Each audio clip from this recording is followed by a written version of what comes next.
Aichi, par exemple, j'avais beaucoup apprécié. Là aussi, il y a un petit manga que je connaissais de réputation et que j'ai attendu que sorte le manga. Donc, Seven Deadly Sins, j'ai attendu que 9 tomes sortent en me disant tiens, je vais acheter les 3 premiers tomes et pour essayer. Et pour voir si j'allais continuer tout ça. C'est pareil que j'ai fait pour Kuroko no Basket. En fait, je fais souvent ça. Soit j'attends que la série continue, je vois s'il y a beaucoup de tomes et je me dis tiens, bon, bah, on va commencer les 3 premiers d'un coup. Soit je connaissais de réputation et le Sinossi me donnait furieusement envie et j'achète dès le premier tome sorti. Donc ça, c'était même les 2 premiers tomes qui étaient sortis en même temps. C'est Space Brother qui raconte donc toujours l'histoire de nos 2 frères qui veulent apprendre. Enfin non, il y en a un qui est astronaute et l'autre qui continue d'apprendre pour suivre sur les traces de son frère et d'être tous les deux un jour sur la Lune. Et voilà, en plus, il y a toujours. Je ne sais pas si d'ailleurs c'est dans le manga japonais, mais Pika Edition rajoute des petites pages. Ah, pas pour ce tome, mais rajouter souvent des petites pages de documentation sur la CNES, le Centre national d'études spatiales, qui va arrêter d'apprendre justement comment devenir astronaute, quelles études faire, quelles sont les épreuves faites, parce que bon, Space Brother, voilà, ce qu'il faut savoir, c'est que en plus d'être un manga très intéressant et qui se laisse vachement lire, c'est que tout est véridique, tout est renseigné et testé par l'auteur pour justement nous faire vivre une histoire le plus réaliste possible sur ce que c'est que la vie d'astronaute tout simplement et même les différents métiers qui permettent justement aux astronautes d'aller sur la Lune, donc aussi bien ingénieur spatial que celui qui crée des parachutes par exemple, je ne saurais pas comment dire ça, mais c'est aussi un ingénieur je pense. Voilà, donc une très bonne lecture, là aussi encore à recommander. Je vais dire ça tout le temps en fait à chaque fois, vous vous étonnez pas. Dilemma, Dilemma tome 3. Voilà, lui aussi j'étais un petit peu en retard, je ne l'avais pas acheté, j'avais oublié, qui je trouve est une lecture intéressante. Alors les autres mangas que j'ai parlé, j'ai conscience que peut-être qu'ils sont un petit peu plus connus parce que presque tous mes copains youtubeurs manga en ont certainement parlé plus ou moins. Dilemma, je crois que je suis le premier à en parler. Donc je vais vous expliquer vite fait l'histoire. C'est l'histoire d'un gamin qui est nouveau dans son école, paye ton scénario original, et qui souhaite justement, à cause de sa timidité, qu'il ne veut pas s'intégrer et tout ça, il a peur en fait, il a peur d'être celui qui va être le souffre-douleur puisqu'il est le nouveau. Et donc il souhaite que tout le monde crève. Et un sorte d'ange démon va lui accorder son rêve et va donc tuer tous les gens et va lui dire bon bah par contre tu fais des souhaits un petit peu bizarres donc il va falloir que tu comprennes et que tu aies plus de responsabilités et que tu fasses face à des dilemmes. Donc l'ange démon qui est un petit peu donc sadique va proposer des petits jeux macabres pour dire tiens est-ce que tu veux ressusciter telle personne ou telle personne et selon donc ce petit synopsis que je vous ai donné, ça va dévier avec par exemple, tiens, il y a une personne que tu connais énormément contre 10 personnes que tu connais pas du tout. Alors qui c'est que tu vas choisir? Qui c'est que tu vas choisir? Voilà. Et donc c'est cruel, c'est un petit peu à Kiss Game, à la jeu d'enfant, à Battle Royale, c'est violent, sanglant et en même temps c'est avec des petits choix, des petites aventures, des petits côtés détective, des énigmes et tout ça, et c'est très intéressant. Donc voilà, en tout cas sur les 2 premiers tomes, ça se laisse lire. C'est pas toujours très beau, faut dire ce qui est, ça reste assez classique, question dessin, et c'est pas toujours joli. Bon, en tout cas, je suis pas super fan du design. Et c'est vrai que même le personnage a des fois pas les yeux correctement réglés, je pense. Mais donc voilà, il y a des petites erreurs. C'est surtout au niveau des personnages qu'il y a des erreurs de dessin. Question décor, bon, c'est comme un manga scolaire, donc il y a assez de décors. Bon, des fois il y a des cases blanches, hein, vous le savez très bien. Pour rendre un chapitre toutes les semaines, ils sont bien obligés de bouger les auteurs. Mais voilà, ça se laisse vachement lire. C'est une bonne lecture. Moi, franchement, je le conseille. Pour l'instant, en tout cas, ces 2 premiers tomes, et j'espère le troisième, me convaincront. Bon, j'en ai déjà parlé. Alors, Prisonnier Riku, tome 12. Il semblerait en plus que ça finit un certain arc dans la série. Et justement, bon, bah, pour moi, c'est toujours génial ce manga.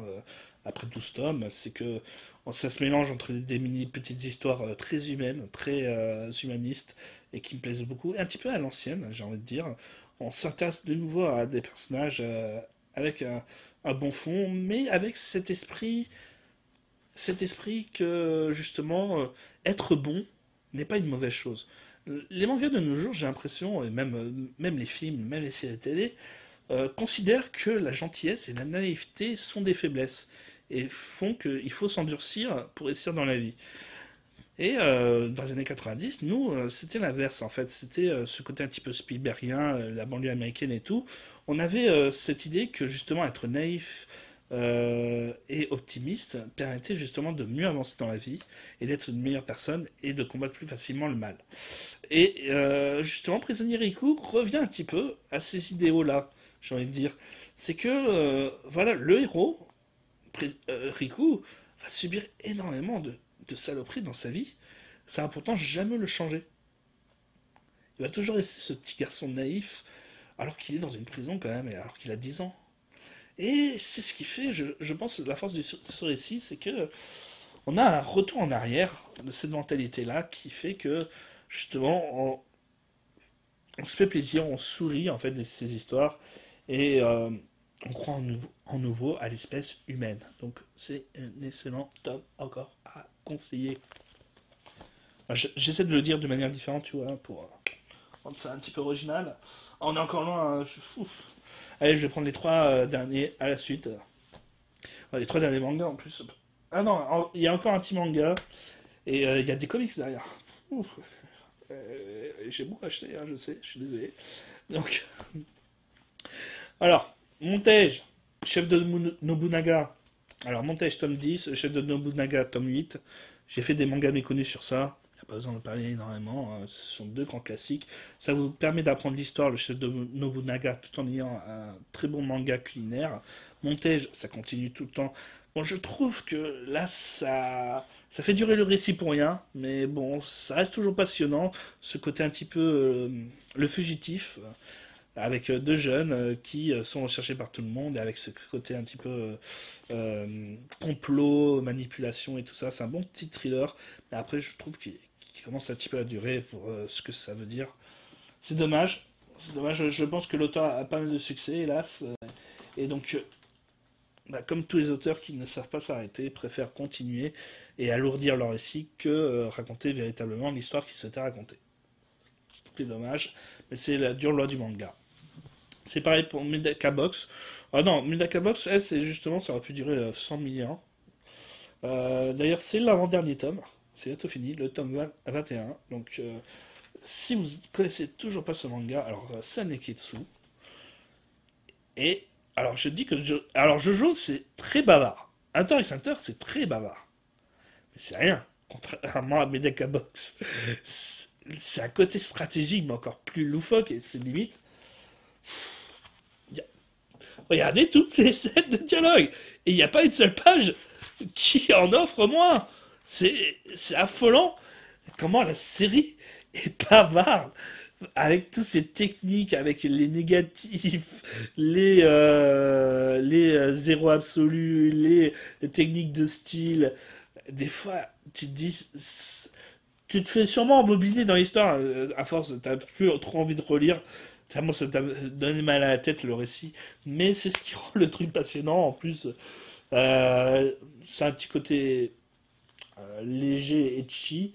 Les personnages, surtout le méchant, en ce moment, on peut le constater. Donc, ce personnage-là a fait beaucoup parler de lui, puisque on considère que c'est sûrement un des personnages les plus puissants au monde, avec Seitaba et peut-être Wiz. Mais bon, voilà, donc ça, c'est un très très bon manga d'action et tout ça. Euh, Au début, donc, c'était lisible. J'avoue que j'ai du mal quand même à tout comprendre. À fou de...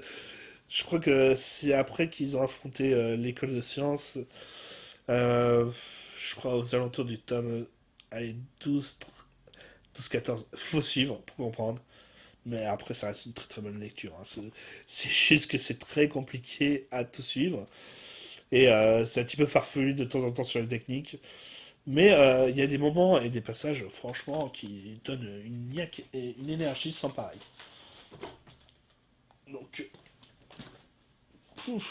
c'est difficile à ranger tout ça. Hop là. Le dernier manga, j'en parle vite fait, comme ça. Amon. Donc, Black Box Edition. Si vous m'écoutez, si vous regardez cette vidéo, hein, je sais que c'est un petit peu chiant et tout ça, vos couvertures, c'est de la merde. C'est très moche. On peut pas, j'avais mis à l'envers. Ça aide pas. On peut pas, donc, vous savez, avec les petits rabats de couverture, faire un marque-page et tout, et c'est moche, c'est énervant. Ça pue. C'est énervant. Et aussi vos prix, 10 euros. Merde, le tome. Attends, 10,90 €. Donc 11 euros. Hein. Voilà. C'est dégueulasse. C'est pourri. Mais par contre, ça je peux rien vous dire, mais vous avez un excellent catalogue. Que ce soit le Collège Foufoufou, Amon, je pensais à la suite de Togari. Voilà, vous proposez des mangas merveilleux. Franchement, Amon, tu prends une claque à chaque chapitre. C'est presque aussi beau que du Berserk ou du Bastard. Question en plus ce manga. Donc, c'est un style assez à l'ancienne aussi, je trouve. Vous me direz, mais avec beaucoup d'ombre et très très peu de trame. Mais c'est ce qui rend justement l'ensemble encore plus beau, je trouve, parce qu'on ressent la plume à travers ces mangas. Voilà, tu vois ça, t'es juste époustouflé, quoi. C'est magnifique. Voilà, il est prêt à détruire le monde. En plus, l'histoire se tient et ne fait pas tâche, on va dire, dans la suite de Devilman. Ça permet de voir un petit peu le gros trou qu'il y a dans la série. Il y a un gros temps parallèle qu'on ne comprend pas et on ne comprend peut-être pas assez le personnage d'Amon. Et bah justement, donc ça permet de découvrir qui se cache à travers le démon qui va être possédé par le héros Akira. Voilà, voilà, donc on va passer à la partie comics. Voilà, Deadpool. Alors, Deadpool Marvel Now, tome 2. Et Deadpool, il faut sauver le soldat Wilson.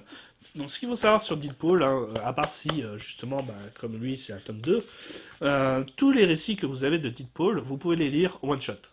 Il n'y a pas de problème, vous n'avez pas besoin de comprendre les histoires et tout ça. Marvel Now, tome 1, c'était une tuerie question van.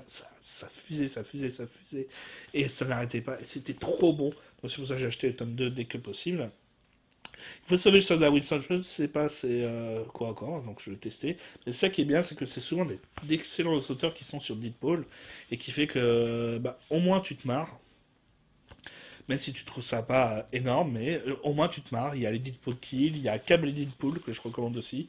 C'est juste que ça coûte un petit peu plus cher, donc je les ai pas encore achetés, mais je vais bientôt les acheter, parce que ça vaut le coup.